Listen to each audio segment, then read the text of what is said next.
श्रीमतीलाई यी 10 कुरा कहिले भन्न हुँदैन। 1. तैँले केही गर्न सक्दिनस्। यस्ता शब्दहरूले श्रीमतीको आत्मविश्वास बिगार्छ र उनलाई नीचपनले पीडित बनाउँछ। 2. तँ आएदेखि मेरो जीवन बर्बाद भयो। तपाईँले बारम्बार यस्ता शब्दहरू भन्दा श्रीमतीले आफूलाई बोझ ठान्छिन् र त्यसपछि उनले तपाईँप्रतिको आदर र माया घटाउँदै जान्छन्। 3. तैँले मेरो आमाले जसरी खाना पकाउन र काम गर्न जान्दिनस्।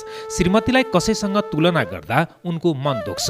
तपाईँको मुखबाट यस्ता शब्द बारम्बार सुन्दा आफूलाई अयोग्य महसुस गर्न बाध्य हुन्छन् र सासू ससुराप्रति दूरी बढाउन थाल्दछन्। 4. मोटी छेस अनुहार पनि राम्रो छैन। तपाईँले बारम्बार अनुहारको र जिउको नराम्रो कुरा गर्दा श्रीमतीको मनमा चोट लाग्छ। उनको स्वाभिमान ध्वस्त हुन्छ। 5. मैले तसँग बिहे गरेर गल्ती गरे। तपाईँको बारम्बार श्रीमतीप्रतिको यस्ता शब्दहरूले अविश्वासको सन्देश दिन्छ र सम्बन्धको जग हल्लिँदै जान्छ। 6. खाली झगडा गर्न मात्र जानेकी छेस। बारम्बारको तपाईँको यस्तो शब्दले श्रीमतीले आफूलाई दोषी महसुस गर्छिन् र घरमा अनावश्यक झगडा बढ्दै जान सक्छ। 7. तैँले मेरो लागि केही गर्दिनस्। वास्तवमा श्रीमतीले घरमा धेरै काम गरिरहेकी हुन्छन्, तर यसरी उनको परिश्रम र त्यागलाई व्यवस्था गर्नु हुँदैन। नम्बर 8. मेरो कुरा कहिले सुन्दिनस्। श्रीमतीले आफ्नो विचार र उपस्थितिलाई कहिले गम्भीरतापूर्वक लिँदैन भन्ने सोच्छन्।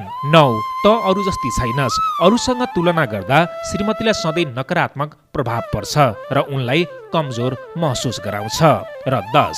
यदि मैले चाहेको भए अहिले मसँग मैले चाहेको जस्तो राम्री र मलाई बुझ्ने श्रीमती हुन्थी। यो अहिलेसम्मकै सबैभन्दा अपमानजनक कुरा हो। यसमा श्रीमतीले आफ्नो कुनै मूल्य छैन भन्ने सोच्ने छिन् अनि माया गर्ने ठाउँमा घमण्ड जन्मिन थाल्नेछ।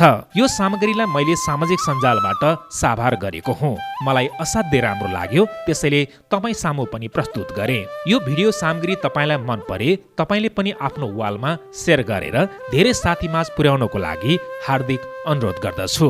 म मनोज धमला तपाईँ सँगसँगै छु।